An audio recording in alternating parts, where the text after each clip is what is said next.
Assalamualaikum warahmatullahi wabarakatuh. Kembali lagi di channel Papa Adung.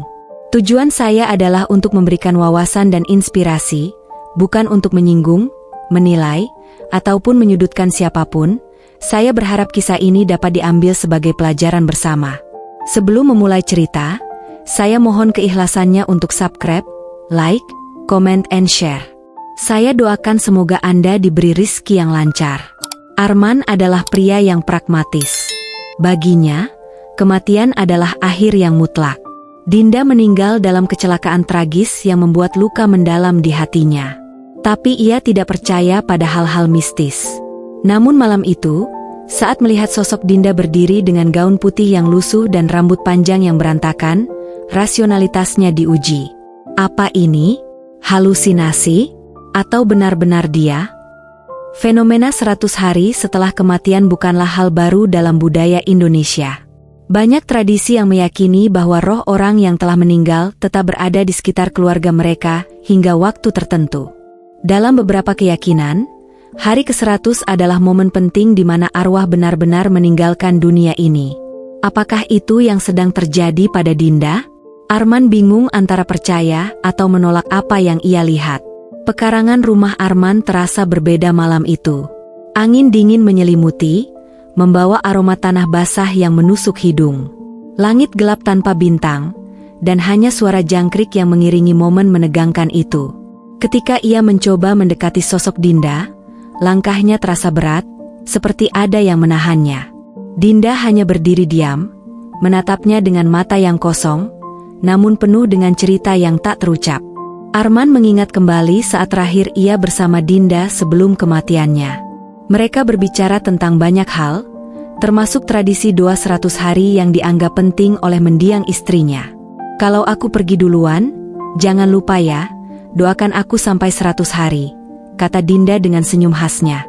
Saat itu, Arman hanya menganggapnya sebagai percakapan biasa. Kini, kalimat itu terasa seperti petunjuk. Malam itu, Arman tidak bisa tidur. Kejadian tersebut terus terngiang di kepalanya. Ia bertanya-tanya, apakah ini sekadar imajinasi dari rasa rindunya yang mendalam, atau ada sesuatu yang lebih besar yang sedang terjadi? Pagi harinya, ia menemukan jejak kaki kecil di pekarangan, jejak yang tidak seharusnya ada. Fakta ini semakin mengacaukan pikirannya. Tetua desa memberikan penjelasan yang lebih mistis. Menurut mereka, fenomena ini bukan hal aneh. Dalam cerita rakyat, roh seseorang bisa kembali untuk menyampaikan pesan terakhir, terutama jika ada urusan yang belum selesai. Arwah tidak akan benar-benar tenang jika ada yang belum tuntas, kata seorang tetua dengan nada tenang namun menyeramkan. Pertanyaan besar kini membayangi Arman. Apa yang ingin disampaikan Dinda? Malam itu Arman tidak bisa memejamkan mata. Pikirannya penuh pertanyaan. Apakah yang ia alami benar-benar nyata, atau hanya ilusi akibat rasa rindunya yang mendalam? Dalam tradisi Jawa, 100 hari setelah kematian sering dikaitkan dengan momen penting perjalanan roh. Banyak yang percaya bahwa roh seseorang belum sepenuhnya pergi sebelum melewati serangkaian doa dan ritual. Tetapi, apakah itu menjelaskan kembalinya Dinda? Secara budaya, kisah tentang seseorang yang kembali setelah 100 hari bukanlah hal baru. Di beberapa daerah di Indonesia, ada kepercayaan bahwa roh orang yang telah meninggal dapat muncul kembali untuk menyelesaikan urusan yang belum selesai. Ini biasanya terjadi jika ada janji yang belum terpenuhi atau doa yang terlupakan. Arman mulai mengingat pesan Dinda sebelum meninggal, jangan lupakan doa 100 hariku. Tetapi apa yang terjadi malam itu terlalu nyata untuk sekadar dianggap mitos. Namun, tidak semua orang percaya pada fenomena supranatural ini. Dalam pandangan ilmiah, kejadian seperti ini seringkali dijelaskan sebagai bagian dari trauma psikologis yang dikenal sebagai bereavement hallucination atau halusinasi duka. Hal ini terjadi ketika seseorang mengalami kesedihan yang mendalam hingga otaknya memproyeksikan kehadiran orang yang dicintai. Sebuah studi yang diterbitkan di American Journal of Psychiatry mengungkap bahwa 30 hingga 60% individu yang kehilangan pasangan melaporkan melihat atau mendengar kehadiran pasangan mereka yang telah meninggal. Tetapi Arman merasa bahwa ini bukan hanya permainan pikirannya. Jejak langkah yang ia temukan di pekarangan esok paginya tidak bisa dijelaskan secara logis. Apakah ini bukti bahwa Dinda benar-benar kembali? Arman teringat betapa Dinda sering mengingatkannya tentang pentingnya mendoakan orang yang telah tiada. Malam itu, Arman merasa bahwa kehadiran Dinda bukanlah ancaman, melainkan sebuah pesan. Pesan untuknya agar tidak melupakan kewajiban terakhirnya. Sebelum Dinda meninggal, ada momen yang terus terngiang di pikiran Arman. Saat itu, mereka sedang duduk di beranda rumah, berbicara santai di bawah temaram lampu. Udara malam begitu dingin, tapi hangatnya obrolan membuat semuanya terasa nyaman. Tiba-tiba, Dinda berkata dengan nada serius, "Kalau aku pergi duluan, jangan lupa doa 100 harinya." Arman hanya mengangguk ringan, menganggap itu hanya ucapan iseng. Bagaimanapun, Dinda selalu punya kebiasaan bicara tentang hal-hal yang seolah jauh di masa depan. Namun kini, ucapan itu terasa seperti potongan teka-teki yang mulai menyatu. Arman merenung, mencoba mengingat lebih banyak hal yang mungkin dilewatkannya. Hari terakhir sebelum Dinda jatuh sakit, ada sesuatu yang aneh. Ia ingat Dinda memegang sebuah buku kecil berisi doa-doa. Buku itu selalu ia simpan di laci meja, seperti benda yang sangat berharga. Arman tidak pernah membuka buku itu, tapi kini ia merasa ada sesuatu yang penting di dalamnya. Dengan hati-hati, Arman mengambil buku itu dari laci. Sampulnya sudah usang, warnanya pudar seperti sering digunakan. Saat membukanya, ada beberapa halaman yang penuh coretan tangan Dinda. Di salah satu halaman, ia menemukan catatan yang berbunyi, "Kalau aku tidak bisa mengatakan ini langsung, semoga catatan ini menemanimu di waktu yang sulit." Jantung Arman berdetak lebih cepat. Ia melanjutkan membaca. Di bawah kalimat itu, ada daftar doa untuk 100 hari setelah kematian, lengkap dengan detail tentang cara melakukannya. Di catatan itu, Dinda juga menulis pesan yang mengejutkan. "Arman, ada hal yang mungkin tidak pernah kuberitahukan. Kalau sesuatu terjadi, aku akan mencoba kembali. Aku hanya ingin memastikan kamu tidak sendirian." Arman terpaku. Pesan ini seolah menjadi jawaban atas semua yang ia alami dalam beberapa hari terakhir. Tapi bersamaan dengan itu, muncul juga lebih banyak pertanyaan. Apa yang sebenarnya Dinda ketahui? Mengapa ia begitu yakin bisa kembali? Malam itu, Arman pergi ke tetua desa untuk meminta saran. Tetua itu mendengarkan cerita Arman dengan seksama. Setelah hening sejenak, ia berkata, "Ada alasan kenapa kita memperingati 100 hari. Bukan hanya untuk mendoakan, tapi juga untuk memastikan hubungan kita dengan mereka yang sudah pergi tetap dalam kedamaian. Terkadang, mereka yang terlalu peduli pada yang ditinggalkan bisa saja kembali. Bukan karena mereka ingin mengganggu, tapi karena mereka merasa belum selesai." Arman semakin yakin bahwa Dinda benar-benar kembali untuk alasan tertentu. Ketika ia pulang, ia memutuskan untuk mengikuti semua petunjuk di buku itu. Ia menyiapkan dupa, menyalakan lilin, dan duduk di ruang tengah sambil membaca doa seperti yang tertulis. Ia memanggil nama Dinda dengan suara lirih, hampir bergetar. Tiba-tiba, suasana rumah menjadi dingin. Lampu-lampu berkerlap-kerlip sejenak. Dan di sudut ruangan, bayangan Dinda perlahan muncul. Kali ini, ia tidak tampak menyeramkan. Tatapan matanya lembut, seperti saat mereka pertama kali bertemu. Dinda tidak bicara banyak. Hanya satu kalimat yang ia ucapkan, "Terima kasih, aku sudah tenang." Setelah itu, ia menghilang. Semua kembali seperti semula. Tapi bagi Arman, malam itu mengubah segalanya. Ia merasa lega, seolah ada beban besar yang akhirnya terangkat. Bagi Dinda, ini mungkin adalah cara terakhirnya untuk berpamitan. Tapi bagi Arman, ini adalah bukti bahwa cinta sejati tidak mengenal batas, bahkan kematian sekalipun. Ketika malam terakhir itu berlalu, Arman tidak bisa berhenti memikirkan apa yang baru saja terjadi. Tatapan lembut Dinda yang terakhir kali ia lihat seperti meninggalkan bekas mendalam dalam pikirannya. "Terima kasih." Hanya 2 kata, tetapi terasa begitu berat maknanya. Kata-kata itu seolah membawa pesan yang lebih besar dari sekadar perpisahan.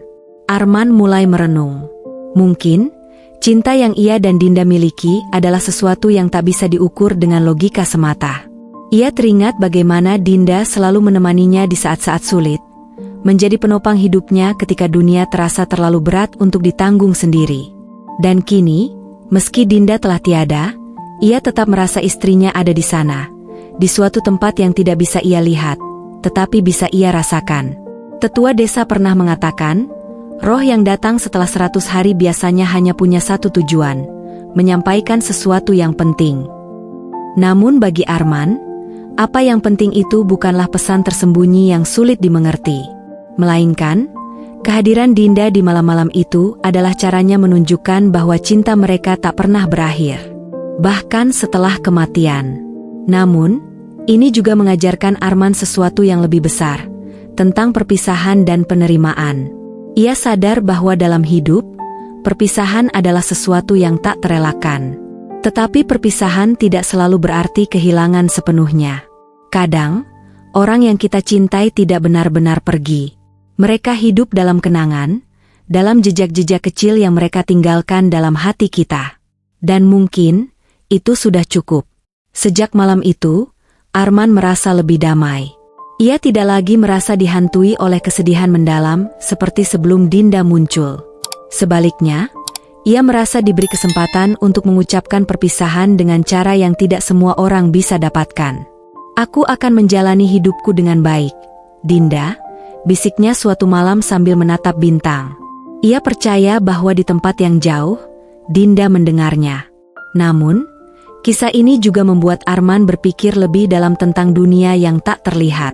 Jika cinta saja bisa melampaui batas dunia, apakah mungkin ada hal-hal lain yang juga terjadi di luar pemahaman manusia?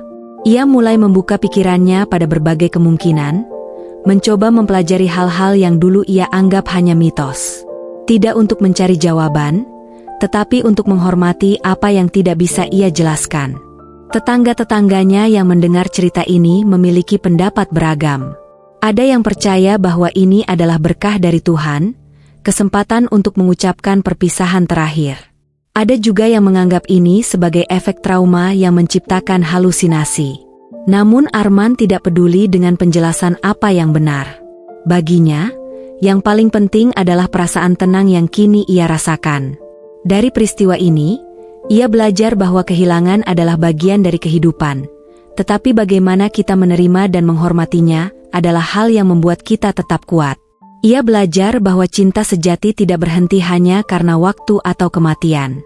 Dan ia belajar untuk melepaskan, tetapi tetap menjaga cinta itu hidup dalam dirinya. Arman tahu, ini adalah bab terakhir dari kisahnya bersama Dinda di dunia ini. Tetapi ia juga tahu, cinta mereka akan terus ada, melampaui batas yang bisa ia pahami. Dan bagi dirinya, itu sudah cukup untuk terus menjalani hidup dengan hati yang penuh rasa syukur. Apa yang terjadi pada Arman dan Dinda tidak hanya meninggalkan kesan mendalam, tetapi juga membuka pertanyaan besar tentang cinta dan kekuatan yang mungkin dimilikinya. Banyak budaya di dunia, termasuk Indonesia, memiliki kepercayaan bahwa cinta adalah energi yang sangat kuat, bahkan lebih kuat daripada kematian itu sendiri. Jika cinta bisa bertahan melampaui waktu, apakah ia juga mampu menjembatani batas antara dunia ini dan dunia yang tak terlihat? Arman menghabiskan banyak malam memikirkan hal ini. Ketika ia melihat Dinda kembali di malam yang dingin itu, perasaan yang bercampur aduk melanda dirinya. Di satu sisi, ia merasa ketakutan. Bagaimana mungkin seseorang yang telah pergi selama 100 hari tiba-tiba muncul begitu saja? Namun di sisi lain, ada rasa hangat yang tak bisa ia jelaskan. Itu adalah cinta yang selama ini ia pikir telah hilang bersama tanah kuburan. Fenomena seperti ini sering diceritakan dalam berbagai kisah rakyat. Di Jawa, misalnya, ada cerita tentang pasangan yang begitu mencintai satu sama lain sehingga salah satu dari mereka kembali setelah meninggal, hanya untuk memastikan pasangannya bisa melanjutkan hidup. Tetapi kisah-kisah seperti ini tidak hanya ada di Indonesia. Dalam budaya Jepang, ada kepercayaan tentang Irei, arwah yang kembali karena ikatan emosional yang kuat, baik itu cinta atau dendam. Apakah yang dialami Arman termasuk dalam kategori ini? Ataukah ini adalah sesuatu yang lebih personal, lebih dalam, yang hanya ia dan Dinda yang mengerti? Malam-malam setelah kejadian itu, Arman mulai melihat kehidupan dengan sudut pandang yang berbeda. Ia membaca buku-buku tentang energi, tentang alam gaib, dan bahkan tentang bagaimana cinta dianggap sebagai bentuk frekuensi. Sebuah teori yang menarik perhatiannya adalah konsep bahwa cinta adalah energi yang tidak bisa hilang begitu saja. Sama seperti energi listrik yang tetap ada meskipun tidak terlihat, cinta mungkin memiliki cara sendiri untuk bertahan dan muncul kembali dalam situasi tertentu. Tetapi apa yang membuat kisah Arman begitu menyentuh adalah kenyataan bahwa ia tahu, pada akhirnya, ia harus melepaskan Dinda. Meskipun cinta mereka kuat, Arman tidak ingin menjadi alasan Dinda tidak bisa beristirahat dengan tenang. Tetua desa yang ia datangi pun memberi nasihat, kehadiran almarhumah mungkin adalah cara untuk berpamitan. Jangan terikat terlalu lama, nak, biarkan dia pergi dengan damai. Kata-kata itu terus terngiang di kepala Arman. Ketika malam terakhir Dinda datang, suasana terasa berbeda. Malam itu, ia merasakan kehadiran Dinda bahkan sebelum ia melihat sosoknya. Kali ini, ia tidak merasa takut. Sebaliknya, ada ketenangan yang aneh. Dinda muncul seperti biasa, tetapi dengan tatapan yang lembut. Ia tidak berkata apa-apa, tetapi seolah memberitahu bahwa ini adalah perpisahan mereka yang terakhir. Arman tidak ingin kehilangan momen itu. Ia berbicara, dengan suara bergetar tetapi penuh keikhlasan, "Terima kasih sudah kembali. Aku mencintaimu, selalu, tapi aku juga ingin kau tenang di sana." Mata Dinda berkaca-kaca sebelum akhirnya ia perlahan menghilang, seperti kabut yang lenyap saat matahari terbit. Kisah ini adalah pengingat bahwa cinta tidak pernah benar-benar hilang. Bahkan ketika seseorang telah tiada, cinta itu tetap hidup dalam kenangan, dalam doa, dan dalam energi yang sulit kita pahami. Bagi Arman, kehadiran Dinda bukanlah sesuatu yang menakutkan. Itu adalah bukti bahwa cinta mereka begitu kuat sehingga melampaui batas dunia. Dan meskipun itu adalah malam terakhir ia melihat istrinya, ia tahu bahwa cinta mereka akan selalu ada di dalam dirinya selamanya. Malam itu, Arman menatap bintang-bintang dengan senyum tipis di wajahnya. Ia tahu, di suatu tempat, Dinda juga sedang menatapnya. Bukan lagi sebagai sosok yang terjebak di antara dunia, tetapi sebagai kenangan indah yang akan ia bawa sepanjang hidupnya. Setelah malam terakhir itu, Arman merasa ada kekosongan baru yang tak lagi menyeramkan. Kekosongan itu bukan tentang kehilangan yang menyakitkan, tetapi semacam keheningan yang tenang, seolah-olah dunia akhirnya setuju untuk membiarkan Dinda pergi dengan damai. Namun, perjalanan menuju keikhlasan itu tidaklah mudah. Setiap sudut rumah mereka masih penuh dengan kenangan. Dari aroma masakan Dinda yang masih tertinggal di dapur, hingga tawa kecilnya yang seakan terpantul dari dinding ruang tamu. Arman terkadang masih terbangun di tengah malam, mengira Dinda akan berada di sebelahnya, memeluknya seperti dulu. Namun, yang ia temukan hanyalah dinginnya malam. Apakah aku sudah benar-benar merelakannya? Pikir Arman. Bayangan Dinda yang muncul selama 100 hari itu terus menghantui. Bukan karena ia merasa takut, tetapi karena ia menyadari bahwa dirinya terlalu bergantung pada keberadaan Dinda, bahkan setelah kematiannya. Ia mulai bertanya pada dirinya sendiri, apakah cintanya pada Dinda justru menjadi belenggu bagi wanita itu? Tetua desa, yang sebelumnya memberikan nasihat, kembali mengingatkan Arman bahwa cinta sejati bukan tentang memiliki, tetapi tentang merelakan. Kadang, cinta itu seperti bunga, kata tetua itu.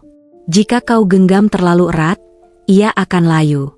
Tapi jika kau biarkan ia tumbuh di tempatnya, keindahannya akan bertahan selamanya. Kata-kata itu menghantam hati Arman seperti gelombang yang menghantam karang. Selama ini, ia terlalu sibuk mempertahankan bayangan Dinda, sehingga ia lupa bahwa yang Dinda butuhkan hanyalah doa dan keikhlasannya. Arman akhirnya memutuskan untuk melakukan sesuatu yang ia tahu akan membantu keduanya menemukan kedamaian. Pada pagi hari ke-101, Arman pergi ke makam Dinda. Dengan membawa bunga kesukaan Dinda, ia berdiri di sana, membiarkan matahari pagi yang lembut membasuh wajahnya. Ia menunduk, menutup mata, dan berdoa. Tidak seperti sebelumnya, Kali ini doanya lebih panjang, lebih dalam, dan lebih tulus. Ia memohon maaf atas semua kesalahan, mengucapkan terima kasih atas cinta yang pernah mereka bagi, dan menyerahkan sepenuhnya Dinda kepada Sang Pencipta. Saat ia membuka mata, angin pagi bertiup lembut, seperti menyapu sisa-sisa beban yang masih ia bawa. Arman merasa lebih ringan, seolah-olah beban yang selama ini menghimpitnya perlahan terangkat. Ia merasa bahwa Dinda, dimanapun ia berada, akhirnya bisa tersenyum. Namun, keikhlasan itu bukan berarti melupakan. Arman tahu, cinta mereka akan selalu menjadi bagian dari dirinya. Ia menyadari bahwa kehilangan seseorang yang dicintai tidak berarti harus berhenti mencintainya. Sebaliknya, itu adalah pelajaran tentang bagaimana mencintai dengan cara yang baru, dengan doa, dengan kenangan, dan dengan langkah ke depan yang penuh syukur. Hari-hari berikutnya, Arman mulai menjalani hidup dengan cara yang berbeda. Ia memperbaiki kebun kecil mereka, tempat Dinda biasa menanam bunga. Ia membuka lemari yang penuh dengan pakaian Dinda dan menyumbangkannya kepada yang membutuhkan. Setiap tindakan kecil itu adalah bentuk penghormatan, cara untuk menjaga cinta mereka tetap hidup tanpa membelenggu. Arman juga mulai menuliskan pengalaman dan perasaannya dalam sebuah jurnal. Ia menulis tentang malam-malam penuh tangis, tentang ketakutannya saat Dinda muncul, hingga akhirnya ia memahami makna cinta sejati. Melalui tulisan itu, ia berharap suatu hari nanti, orang lain yang mengalami kehilangan serupa bisa belajar.